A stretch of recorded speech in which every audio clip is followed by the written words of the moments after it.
இந்தா வரேன். சரிங்கடா சரிங்க. இப்போ உங்களுக்கு ரொம்ப குளுகுளுன்னு இருக்குமே, எல்லாம் வெனம் கக்கிறவனங்களா இருக்கீங்களாடா? எல்லாம் உங்களால தான்டா. ஒரு கல்யாணம் பண்றது எவ்வளவு கஷ்டம் தெரியுமாடா உங்களுக்கு? அதுவும் 30 வயசுக்கு மேல கல்யாணம் பண்றது எவ்வளவு பெரிய போராட்டம் தெரியுமா? 24 வயசு வரைக்கும் வீட்டுல வேலைக்கு போலியன்னு நச்சரிப்பாங்க.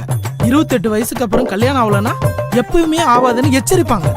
போற வர இடத்தெல்லாம் நம்ம கல்யாணத்தை பத்தி நொச்சரிப்பாங்க. இதெல்லாம் தாண்டி கல்யாணம் பண்ணா இவளுக்கு புதுக்கல்ல தோசை ஊத்துற மாதிரி இன்னும் பழகலான்னு வந்து சொல்றாளுங்க. டேய், இந்த ஆம்பளைங்க வாழ்க்கைலாம் இருக்கே இந்த டிவில வர ஆடு மாதிரிடா. நல்லா தட்டு நிறைய நமக்கு பிடிச்ச சாப்பாட்டுலாம் போட்டு சாப்பிடும்போது டாய்லெட் கிளீனர் விளம்பரம் வரும். நம்ம மட்டும் தனியா வீட்டுல டிவி பார்க்கும்போது ஊதுபத்தி விளம்பரம், சாம்பார் விளம்பரம், சமையல் எண்ணெய் விளம்பரம்லாம் வரும். அதுவே நம்ம அம்மா அப்பா கூட உட்காந்து பார்க்கும்போது லெகின்ஸ் விளம்பரம் வரும், பிரா விளம்பரம்லாம் வரும்டா.